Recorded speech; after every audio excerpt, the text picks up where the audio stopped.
बिस्मिल्लाहिर्रहमानिर्रहीम। First year mathematics lecture number 6। आज हम एक्सरसाइज 6.1 करेंगे। क्वेश्चन नंबर 1 है राइट द फर्स्ट 4 टर्म्स। उसका सेकंड पार्ट है स्मार्ट सिलेबस में a n equals to -1 raise to power n into n square. अब यहाँ हमने बेटा फर्स्ट 4 टर्म्स मालूम करनी है।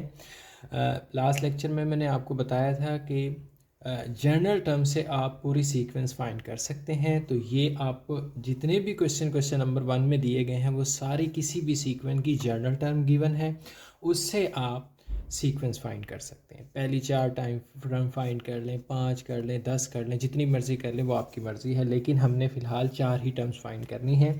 तो पहली टर्म फाइंड करने के लिए आप हमेशा पुट करें n इज़ इक्वल टू 1, लेकिन अक्सर क्वेश्चन में पहली टर्म मालूम करने के लिए आप n इज़ इक्वल टू 2 भी पुट करेंगे, 3 भी पुट करेंगे। वो जब आएंगे फिर मैं आपको समझाऊंगा।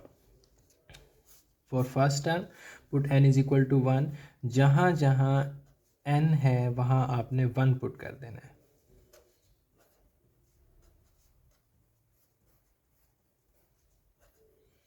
A1 आ गई -1, सिंपल है। देखिए यहाँ से देखें, आप यहाँ n की जगह 1 पुट करेंगे तो आपको फर्स्ट टर्म मिलेगी। Put n is equal to 2 for second term. जहाँ जहाँ n है वहाँ आप 2 पुट कर देंगे। इसको सिंप्लीफाई करें, स्केयर की वजह से माइनस पॉजिटिव हो जाएगा, यहाँ 4 आ जाएगा, इक्वल्स टू 4 आंसर आ जाएगा सेकेंड टर्म। इसी तरह बाकी आप फाइंड कर देंगे। हम जो क्वेश्चन करेंगे डिटेल में वो होगा दिस वन VII। इसमें देखते हैं क्या हमें मिलेगा।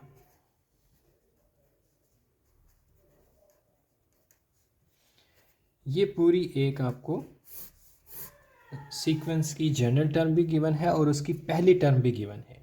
यहाँ आपको 2 चीज़ें गिवन है। ये जनरल टर्म है बेटा आपके पास, और ये पहली टर्म है। This is called the first term. ये फर्स्ट टर्म काम आएगी कैसे देखें। अगर आप जैसे कि पुट करेंगे n इज़ इक्वल टू 1, अगर आप यहाँ जहाँ जहाँ है n है वहाँ पुट करें 1, तो यहाँ आपको A0 हासिल होता है। दिस वन यहाँ आपको क्या हासिल हो रहा है बेटा, A0। What is A0? कुछ भी नहीं है। तो हम यहाँ n की जगह 1 पुट नहीं कर सकते। n की जगह 1 हम पुट क्यों करते थे, यहाँ देखें, हम फर्स्ट टर्म फाइंड करने के लिए पुट किया करते थे, फर्स्ट टर्म फाइंड करने के लिए। लेकिन यहाँ तो आपको ऑलरेडी फर्स्ट टर्म गिवन है, तो फिर आपको फर्स्ट टर्म फाइंड करने की ज़रूरत क्या है। तो आप n इज़ इक्वल टू 2 से स्टार्ट करेंगे।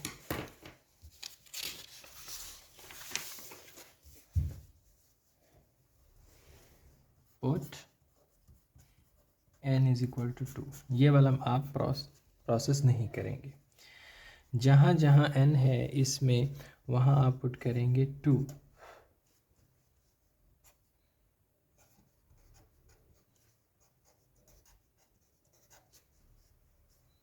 A2 2 - 1 A1 2 + 2।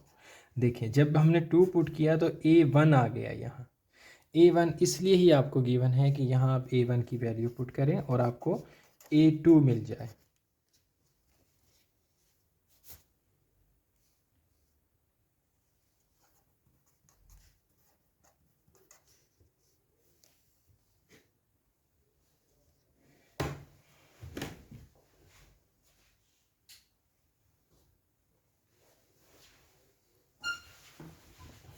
A2 क्या आया, 6। नेक्स्ट पुट करेंगे हम n is equal to 3। n की जगह हम इस जनरल इक्वेशन में 3 पुट करेंगे, तो n3 minus A3 - 1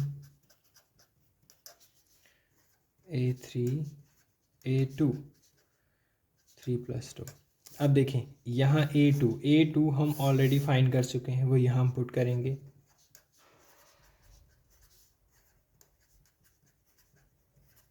and A3 आपके पास क्या आ जाएगा बेटा, 11 आ जाएगा। अब इसी तरह आप नेक्स्ट टर्म्स भी मालूम कर सकते हैं, वो आप खुद फाइंड कर लीजिएगा, बहुत इजी है।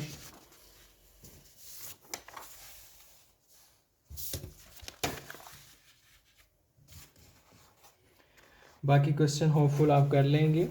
उसके बाद है क्वेश्चन नंबर 2। क्वेश्चन नंबर 2 है find the indicated terms. Find the indicated terms. Indicated terms जैसे कि पहला है पार्ट इसका 2, 6, 11, 17 up to so on A7. This one is called the indicated term. ये इंडिकेट की हुई है आपको कि ये वाली टर्म आपने फाइंड करनी है। ये कौन सी टर्म है बेटा? इंडिकेटेड टर्म है। तो इसका सोल्यूशन जस्ट ये आपका थ्योरेटिकल क्वेश्चन है, एमसीक्यू से पूछा जाएगा। आपने सीक्वेंस देख लेना है कि इसका सीक्वेंस क्या है। यहाँ पहली टर्म किसके बराबर है? A1 is called the first term, वो है 2 के बराबर। और दूसरी टर्म कैसे आई? 2 में आपने 4 जमा किया तो क्या आ रहा है बेटा? ये पहली टर्म। 4 जमा किया तो आपके पास क्या आ रहा है जी? Second term. A3 क्या आएगी?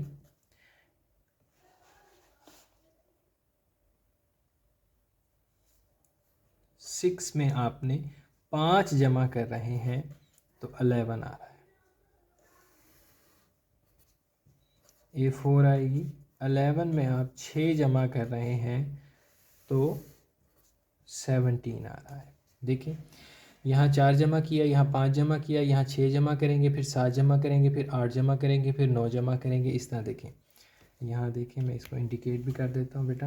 यहाँ 4 जमा हो रहा है, उसके बाद 5 जमा हो रहा है, फिर 6 जमा हो रहा है। अगला आप बता सकते हैं कि 7 जमा होगा, फिर उससे अगला 8 जमा होगा, फिर उससे अगला 9 जमा होगा and up to so on. इस 17 में 7 जमा करेंगे, कितना आएगा? 3 24 A6। 24 में 8 जमा करेंगे तो क्या आएगा? 32। इस 32 में आप 9 जमा करेंगे तो क्या आएगा? 41। देखें A7 ही उसने फाइंड करने को कहा था आपको, तो आपने A7 क्या निकाल लिया बेटा? 41। This is the answer of the question. ये आपका आंसर है 40। Hence A7 is equal to 41। इसी तरह बेटा आप बाकी क्वेश्चन कर लीजिएगा। ये एक्सरसाइज आपकी ख़त्म होती है। आज हम थोड़ा सा इंट्रोडक्शन आगे करेंगे। हमारा इंट्रोडक्शन है अर्थमेटिक मीन का। देखें बेटा, सीक्वेंस की टाइप्स बहुत सारी होती हैं। सीक्वेंस की टाइप बहुत सारी होती हैं। Types of sequence. सीक्वेंस की बहुत सारी टाइप्स हैं, लेकिन आपके सिलेबस में और चैप्टर नंबर 6 में सिर्फ 3 टाइप्स के बारे में ज़िक्र किया गया है और वही आपको समझाई गई हैं। पहली जो टाइप है वो है अर्थमेटिक मीन प्रोग्रेशन कहते हैं इसे बेटा। अर्थमेटिक प्रोग्रेशन, प्रोग्रेशन सीक्वेंस एक ही बात। दूसरी है जियोमेट्रिक और तीसरी है हार्मोनिक प्रोग्रेशन। ये 3 आपके पास टाइप्स आपको मिलेंगी इस चैप्टर में, और हर टाइप्स के बारे में 2 या 3 एक्सरसाइज होंगी। 6.11 तक एक्सरसाइज है इसकी। बहुत लेंथी चैप्टर है लेकिन ज़्यादा मुश्किल नहीं है, थोड़ा समझना पड़ता है। अच्छा, तो हम पहली टाइप की तरफ चलते हैं, अर्थमेटिक प्रोग्रेशन की तरफ। AP अर्थमेटिक प्रोग्रेशन को क्या कहेंगे बेटा? AP arithmetic progression. Arithmetic progression की जर्नल टर्म किसके बराबर होती है? AN is equal to A1 plus into T. आज हम इस फार्मूले को ही डिस्कस करें। अर्थमेटिक प्रोग्रेशन की जर्नल टर्म बराबर होती है AN is equal to A1 plus n-1 into D. इसके कई सारे नाम हैं। इसे कहते हैं लास्ट टर्म, आखिरी टर्म, जनरल टर्म,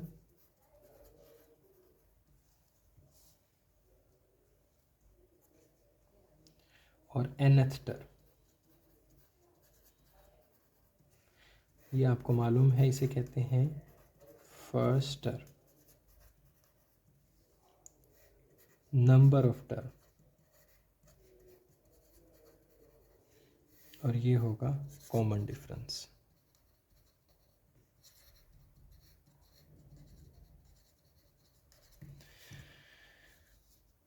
अब ये जो जनरल टर्म है ये एक ख़ास है अर्थमेटिक प्रोग्रेशन के लिए। तमाम अर्थमेटिक प्रोग्रेशन की जितनी भी जो सीक्वेंस होंगी वो इसी जनरल टर्म से बनेगी, बशर्त ये कि उनकी पहली टर्म और कॉमन डिफरेंस आपको मालूम हो। अब पहली टर्म और कॉमन डिफरेंस के बारे में हम यहाँ डिस्कस करते हैं थोड़ा सा कि ये क्या होती हैं। देखें, जिस सीक्वेंस का कॉमन डिफरेंस बराबर होगा वो सीक्वेंस क्या कहलाएगी? Arithmetic progression, AP। जैसा कि 2, 4, 6, 8, 10। अब देखें, इन दोनों टर्म्स का डिफरेंस क्या है? 2। इन दोनों टर्म्स का डिफरेंस क्या है? 2। इन दोनों टर्म्स का डिफरेंस क्या है? 2। इन दोनों टर्म्स का डिफरेंस क्या है? 2।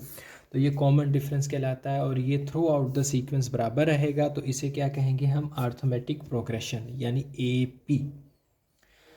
3, 6, 9, 12 अप टू सो ऑन। इन दोनों का कॉमन डिफरेंस क्या है? 3। Common difference 3, common difference 3 up to so on. देखें, इसका भी कॉमन डिफरेंस सेम है, तो ये भी AP है, अर्थमेटिक प्रोग्रेशन। यानी सारी सीक्वेंस में से वो वाली सीक्वेंस हमने साइड पर निकाल ली जिनका दो टर्म्स के दरमियान में डिफरेंस सेम है, तो वो क्या कहलाएंगी? अर्थमेटिक प्रोग्रेशन या सीक्वेंस कहलाएंगी। अब कॉमन डिफरेंस का फार्मूला,